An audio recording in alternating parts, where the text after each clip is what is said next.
할렐루야. 주님의 은혜와 평안이 여러분과 또한 여러분의 가정 가운데 함께 하시기를 기원합니다.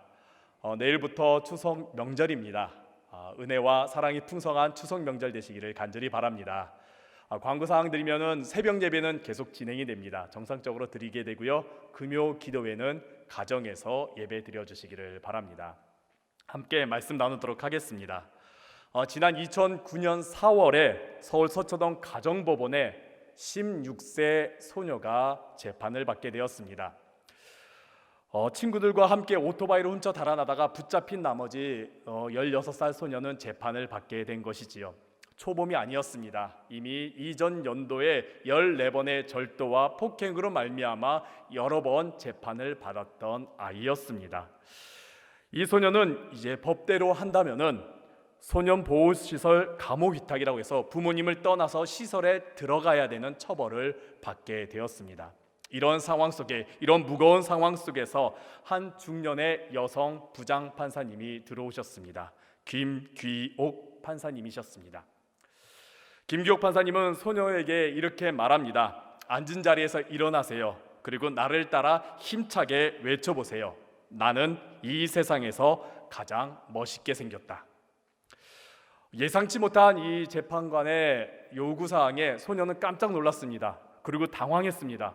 아니, 나의 잘못에 대해서 말하는 게 아니라 갑자기 왜 뜬금없이 이런 요청을 하는 것일까? 그러면서 머뭇거리다가 나지막하게 나는 이 세상에서 그러면서 말을 얼물어 버렸습니다.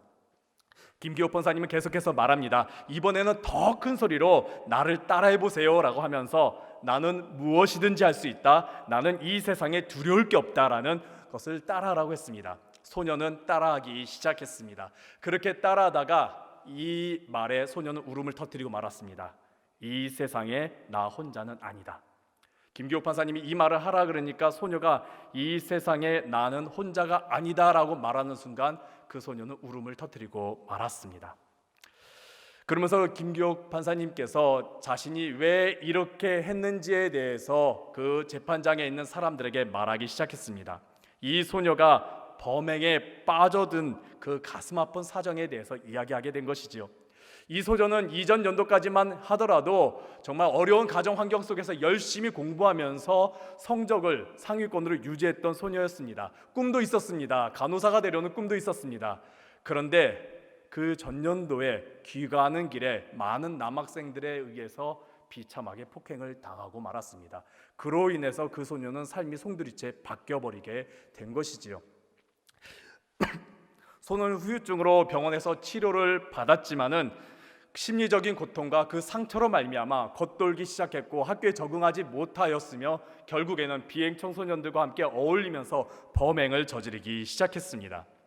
이런 소녀를 김기옥 판사님이 바라보면서 이제 재판장에 있는 참관인들과 사람들에게 말하기 시작합니다. 이 소녀는 지금 가해자로서 재판에 왔습니다. 그러나 이렇게 삶이 망가진 것을 알면 누가 이 소녀에게 가해자라고 말할 수가 있겠습니까? 이 아이의 잘못에 책임이 있다면 여기에 앉아있는 여러분과 우리 자신입니다. 이 소녀가 다시 이 세상에서 긍정적으로 살아갈 수 있는 유일한 방법은 잃어버린 자존심을 우리가 다시 찾아주는 것입니다. 이렇게 말할 때 김기옥 판사님도 눈시울이 빨개졌습니다. 그러는 가운데 소녀를 이제 불렀습니다. 자신의 그 앞에, 법대 앞에 소녀를 부르면서 이렇게 말합니다. 이 세상에서 누가 제일 중요하니? 그건 바로 너다. 그렇게. 그러고서 이 사실을 잊지 않으면 된다. 그러면 지금처럼 힘든 일을도 이겨낼 수 있단다 라고 말합니다. 그러면서 김기옥 판사님은 두 손을 법대 앞으로 쭉 뻗으면서 소녀의 손을 붙잡고 이렇게 말했습니다. 마음 같아서는 꼭 안아주고 싶지만 너와 나 사이에는 법대가 가로막혀 있어서 이 정도밖에 할 수 없어 미안하구나 라고 말하면서 김기옥 판사님은 이 소녀에게 판결을 내립니다. 불처분 결정. 그 어떤 처분도 하지 않고 법적인 사항도 적용하지 않겠다라면서 종결하게 됩니다. 이 판결은 판사들 사이에서 명판결이라고 하면서 많이 화제되고 있습니다. 법은요, 우리 사회에 있어서 정말 필요합니다. 사회 질서와 안전을 위해서 법은 반드시 필요합니다. 하지만은 법에 사랑이 담겨지지 않고 조항만 많아지게 되면은 오히려 그 법은 이 사회에 문제가 되고 맙니다. 로마 시대의 법학자였던 키케로는 법이 많아질수록 정의는 줄어든다라고 말합니다. 그리고 청나라 시절의 학자 황종이도 비슷하게 법이 정밀하여질수록 천하의 난은 그 법 속에서 일어난다라고 말합니다. 그래서인지요, 예수님 당시에 정말 많은 율법으로 말미암아 고통당했던 이스라엘 백성들, 정말 법정이 너무나 많은 나머지 정말 삶에 있어서 너무나 힘들게 살았던 이스라엘 백성들을 향해서 예수님께서 그 모든 법을 다 포함하는 새로운 계명을 내가 주겠다라면서 요한복음 13장 34절에 이렇게 말씀하십니다. 새 계명을 너희에게 주노니 서로 사랑하라. 내가 너희를 사랑한 것 같이 너희도 서로 사랑하라. 아멘.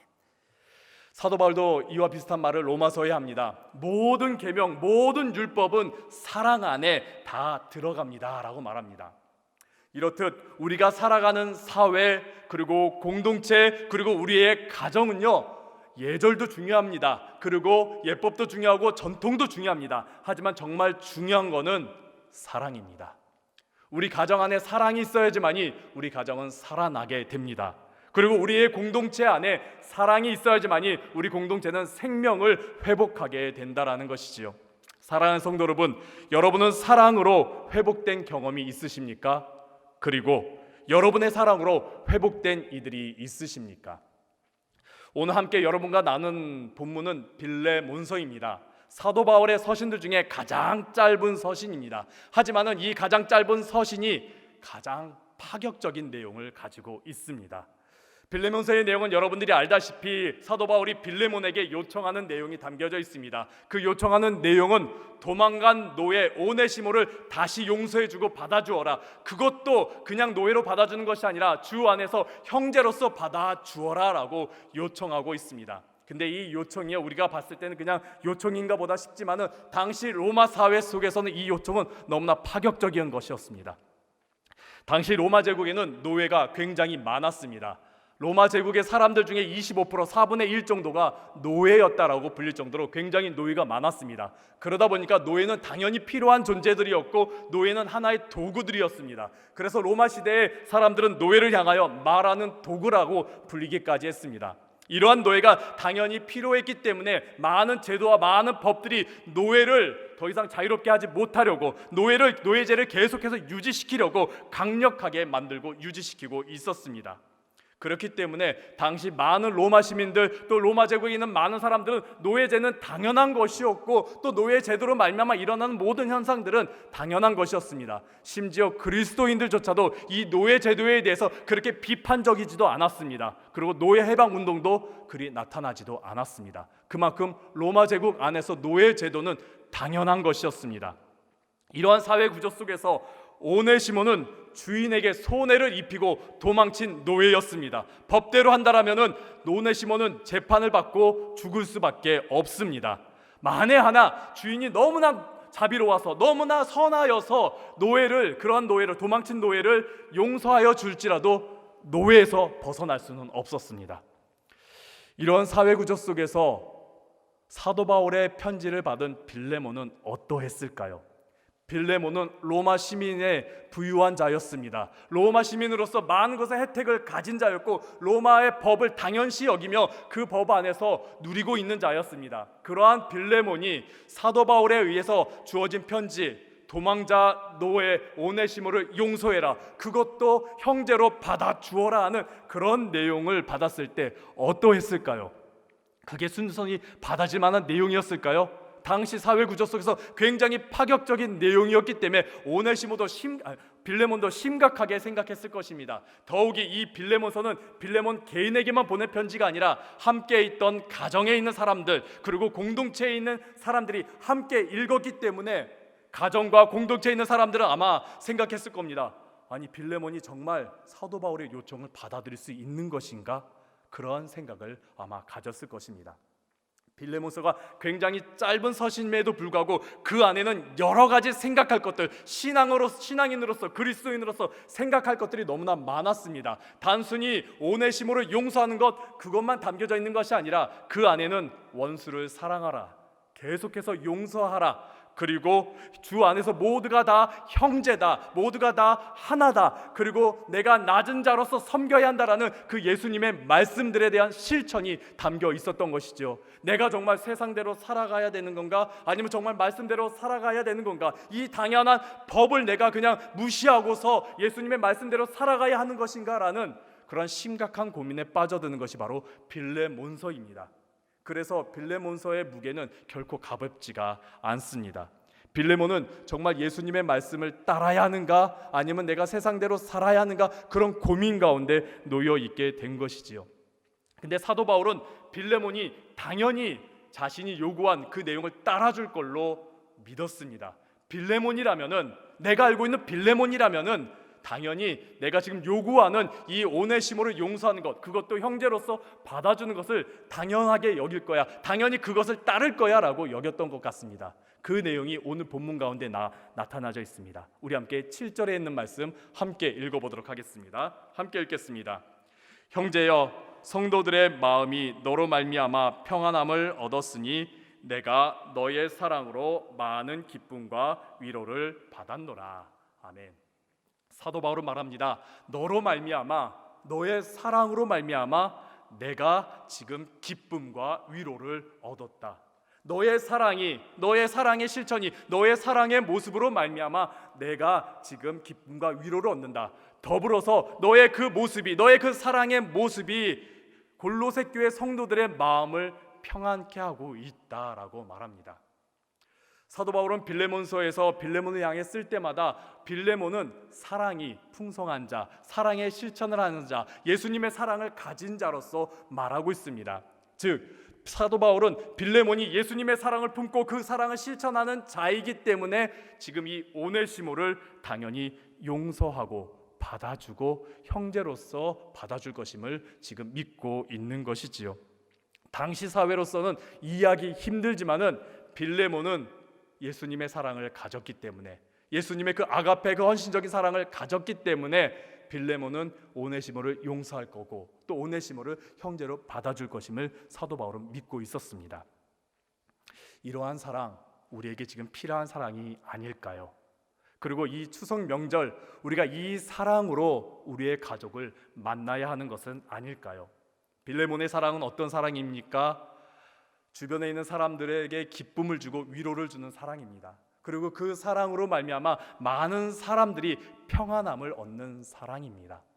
오늘 함께 이 사랑에 대해서 나눠보고자 합니다. 그리고 그 사랑이 우리 가운데 나타나기를 바라면서 함께 나눠보고자 합니다. 오늘 본문 가운데 빌레몬의 이 사랑에 대해서 두 가지로 나타내고 있는데, 첫 번째는 5절에서 모든 성도에 대한 사랑이라고 나타내고 있고, 두 번째 6절에서는 예수 그리스도께 이르도록 역사하는 사랑이다라고 말하고 있습니다. 오늘 이 두 가지에 대해서 우리가 함께 나눠보도록 하겠습니다. 첫 번째입니다. 모든 사람에 대한 사랑입니다. 우리 함께 오늘 본문 5절에 있는 말씀 함께 읽도록 하겠습니다. 주 예수와 및 모든 성도에 대한 내 사랑과 믿음이 있음을 들음이니. 사도 바울은 빌레몬에 대해서 소식을 들었습니다. 그 소식은 무엇이냐? 주 예수와 모든 성도들에 대한 사랑과 믿음에 대한 소식을 들었습니다. 빌레몬의 믿음, 그는 예수 그리스도를 영접하고 예수 그리스도가 내 인생의 주인임을 고백하는 믿음의 사람이었습니다. 로마 시민으로서 황제를 주인으로 여길 수도 있지만은 예수님을 영접하고 예수님을 믿음으로 말미암아 예수님을 구주로 여기는 믿음의 사람이었던 것입니다. 이러한 빌레몬이 믿음으로써 그가 실천한 것은 바로 사랑, 예수님의 사랑입니다. 빌레몬서에서 말하고 있는 사랑은 계속해서 똑같은 단어 헬라어를 쓰고 있는데 바로 아가페라는 단어를 사용하고 있습니다. 우리가 잘 알다시피 희생적이고 헌신적인 사랑, 바로 예수님의 사랑, 십자가의 사랑을 말하고 있지요.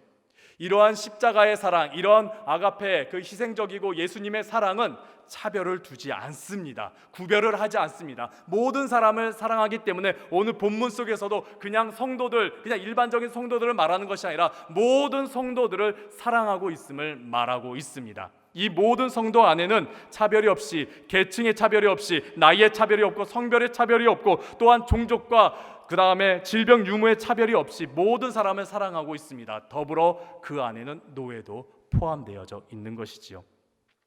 빌레몬은 당시 로마 사람이라고 믿기 힘들 정도로 모든 사람을 구별 없이 사랑했던 사람입니다. 이러한 사랑이 있었기 때문에 골로새 교회의 모든 성도들이 빌레몬의 사랑으로 말미암아 마음이 평안할 수 있었던 것입니다. 그리고 사도 바울은 빌레몬의 그 사랑 때문에 그의 마음이 기쁨을 얻고 위로를 받을 수 있었다라는 것이지요. 우리도 예수님의 사랑에 대한 말씀이라든지요, 혹은 어떤 이가 예수님의 사랑을 실천하는 모습 보면 어떻습니까? 마음이 평안하지요. 우리가 교회에서 말씀을 들을 때, 설교 말씀을 들을 때 예수님의 사랑에 대한 말씀을 들으면 우리의 마음이 평안해지곤 합니다.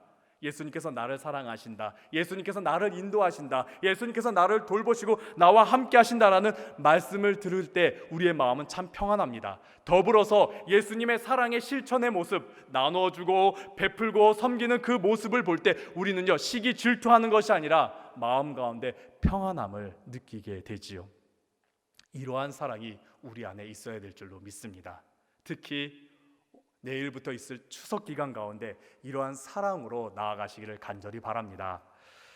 추석 명절 가족들끼리 모이면은 기뻐해야 되지요. 행복해야 되지요. 근데 매스컴을 보면요, 추석은요 굉장히 날이 선 예민한 날, 갈등의 날로 표현되고 있습니다. 특히 경찰들은 이날 정말 긴장하고 있다라고 말합니다. 왜냐하면 가정폭력이 가장 많이 나타날 때라고 말하고 있습니다. 같이 모였을 때, 가정 안에서 같이 모였을 때요, 그동안 묵었던 이야기를 막 꺼내면서 막 이야기하지 마시고요, 예수님의 사랑으로 사랑의 이야기, 사랑의 실천을 하시는 여러분들 되시기를 간절히 바랍니다. 나의 사랑이 아니라, 나의 법이 아니라, 나의 오름이 아니라 예수님의 사랑으로 가족을 대해주시고 그 사랑으로 가족과 함께하여 주시는 여러분들 되시면서 이 추석이 정말 기쁨과 위로가 충만하고 또 평안함이 충만한 추석이 되시기를 간절히 바랍니다. 두 번째입니다. 예수 그리스도께 이르도록 역사하는 사랑입니다. 함께 6절에 있는 말씀 함께 읽어보도록 하겠습니다. 이로써 내 믿음의 교제가 우리 가운데 있는 선을 알게 하고 그리스도께 이르도록 역사하느니라. 아멘. 빌레몬의 이 믿음의 교제가 성도들 안에서 선, 하나님의 계획, 예수님께서 하고자 하시는 계획, 예수님의 뜻을 다 알게 하고 더불어서 그리스도께 이르도록 성령께서 역사하신다라고 말씀하고 있습니다. 믿음의 교제, 여기서 교제는 코이노이아라는 단어를 사용하고 있습니다. 교제란 뜻도 있고 사귐이란 뜻도 있고 나눔이라는 뜻도 가지고 있습니다. 이 코이노이아는 그냥 일반적인 교제나 사귐을 말하는 것이 아니라 이 안에는 신앙적인 의미를 가지고 있습니다.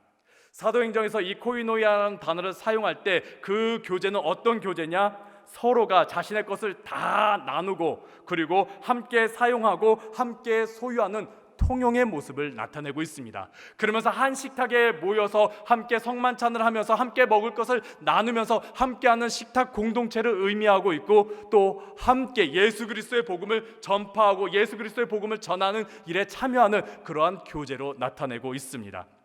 이러한 교제가요 그냥 쉽게 이루어지지는 않습니다. 초대교회 모두가 다 이러한 교제를 이룬 것이 아니었습니다. 오히려 다투었던 교회가 더 많습니다. 그래서 사도 바울은요, 하도 다투는 교회들을 향해서 너희들 아무리 큰 능력이 있고 너희들 아무리 등치가 큰 공동체일지라도, 아무리 위대한 공동체일지라도 그 안에 사랑이 없으면 아무 소용없다라고 말하지요. 그러면서 사도 바울은 공동체 안에 사랑이 있어야 함을 말하고 있습니다. 즉 코이노이아, 이렇게 우리가 성도들 안에 그 믿음의 교제 안에는 반드시 사랑이 있어야지만이 주님께서 원하시는 또 교회의 참된 모습의 교제를 이룰 수가 있는 것입니다. 오늘 본문의 빌레몬은 이러한 믿음의 교제 안에 그의 사랑이 담겨져 있었기 때문에 성도들이 이 빌레몬의 믿음의 교제를 통하여, 믿음의 섬김을 통하여, 사랑을 통한 예수 그리스도의 그 사랑, 아가페의 사랑이 담긴 섬김을 통하여 예수님의 그 선하심이 무엇인지 알게 되고, 또 그 사랑을 통하여 그들이, 그 공동체가 예수님께 이르는 그 역사, 성령님의 역사를 체험하게 되는 것입니다. 그 역사의 결과가 무엇이냐? 바로 오네시모가 빌레몬을 향해 찾아가는 것입니다. 오네시모가 그냥 빌레몬을 향해 찾아가지는 않았을 것입니다. 사도 바울이 너 이제 변화됐으니까 빌레몬에게 가 그렇게 떠밀려서 가지는 않았을 것 같습니다. 떠밀려 만약에 갔다 그러면은 오네시모가 나 도저히 안 되겠어, 나 가다가 죽을지도 몰라라는 그 두려움이 있으면은 오히려 다른 데로 도망쳤을지도 모릅니다. 오네시모가 내가 빌레몬에게로 가야겠다라는 결단과 용기가 있었기 때문에 그가 빌레몬에게 갈 수 있었던 것이죠. 그러한 용기, 그러한 결단은 어떻게 나타낼 수 있었을까요? 오네시모가 이제 빌레몬을 향해 찾아가는 그러한 이야기는 누가복음 15장에 있는 탕자가 아버지를 찾아가는 이야기와 많이 비슷합니다. 우리가 잘 알다시피 누가복음 15장에 있는 탕자 이야기, 탕자는 아버지의 재산을 빼앗아서 아버지께 도망치듯이 멀리 떠나게 되죠.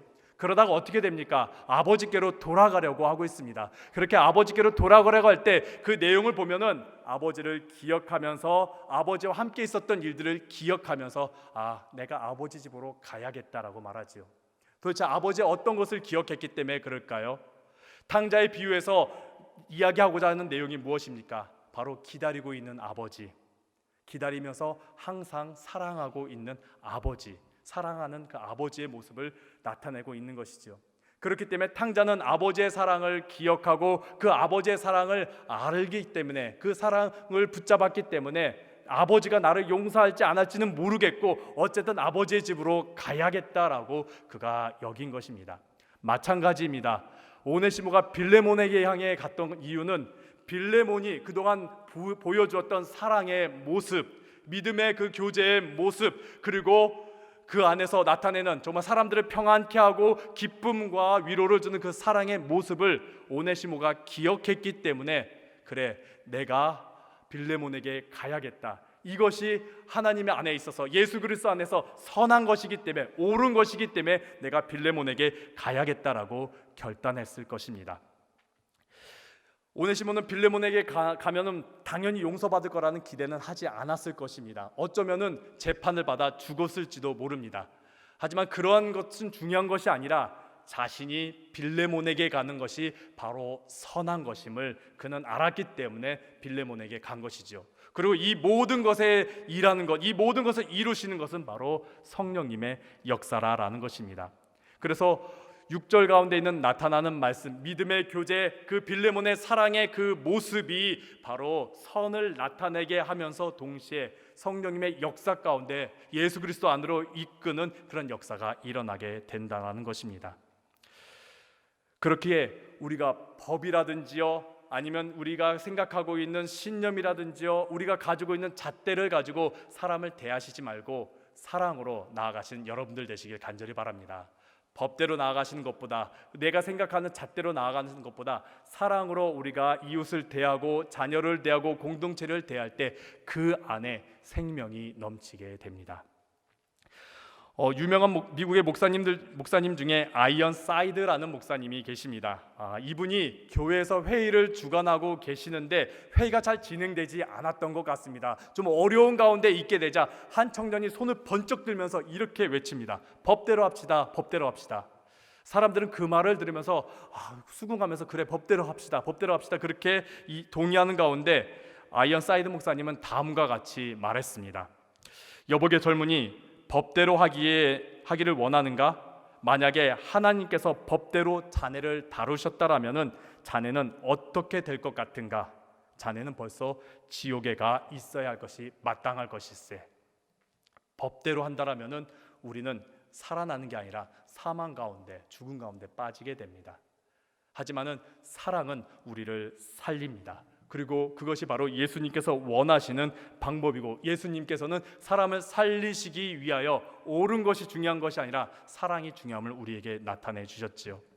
우리에게 있어서 원칙은 중요합니다. 또 법도 중요합니다. 방식과 정통과 상식 등도 중요합니다. 하지만은 우리 그리스도인들에게 있어서 사람을 살리기 위해서는, 또 세상을 선하게 움직이게 하기 위해서는 무엇보다 사랑이 중요한 것임을 기억하시길 간절히 바랍니다. 17세기 종교전쟁 때 유럽에 많은 사람들이 죽었습니다. 3분의 1가량이 이 종교전쟁으로 말미암아 죽을 수밖에 없었습니다. 이 종교전쟁이 일어난 이유가 무엇입니까? 종교라는 이유도 있지만은 그 안에는 내가 믿는 것이 맞아, 내 방식이 맞아, 내 신념이 맞아, 내가 옳다라는 것으로 말미암아 사람들을 죽이고 사람들을 쓰러뜨리게 된 것이지요. 이렇게 많은 사람들이 죽어가고 있고 혼란과 어둠 가운데 있을 때 여러 신학자들이 이렇게 외치기 시작했습니다. 본질적인 것에는 일치를, 비본질적인 것에는 자유를, 그리고 모든 것에는 사랑을 이라고 외쳤습니다. 본질적인 것에는 일치를, 비본질적인 것에는 자유를, 그리고 모든 것에는 사랑을. 우리가 사랑을 가질 때에, 우리가 모든 것 위에 사랑을 가질 때에 전쟁과 또 미움과 다툼은 끝나고 그 안에 생명이 살아나게 되는 것입니다. 사도 바울도 말합니다. 골로새의 여러 가지 많은 이야기, 골로새서에서 많은 이야기를 하고 이렇게 해야 됩니다, 이렇게 살아가야 합니다라는 여러 가지 이야기를 하면서 골로새서 3장 14절에 이렇게 말씀합니다. 함께 골로새서 3장 14절에 있는 말씀 함께 읽도록 하겠습니다. 이 모든 것 위에 사랑을 더하라. 아멘. 우리 가정에, 우리 교회 공동체에, 우리의 모임에 모든 것 위에 사랑을 더하시는 여러분들 되시기를 간절히 바랍니다. 이번 추석에 다른 것을 두시지 마시고요, 그 모든 것 위에 사랑을 두시며 살아가는 여러분들 되시기 바랍니다. 내가 아무리 옳다고 해도, 내가 아무리 옳은 것을 행한다고 할지라도, 이 말이 옳고 꼭 해야 된다라는 말일지라도요, 그러지 마시고 그 위에 사랑을 얹히시고 행하는 여러분들, 사랑을 얹고 말하는 여러분들 되시기를 간절히 바랍니다. 그 사랑은 나의 사랑이 아니라 예수님의 사랑, 아가페의 사랑임을 기억하시면서 이 추석 예수님의 그 십자가의 사랑으로 평안하고 기쁨과 위로가 넘치는 추석이 되기를 간절히 바랍니다.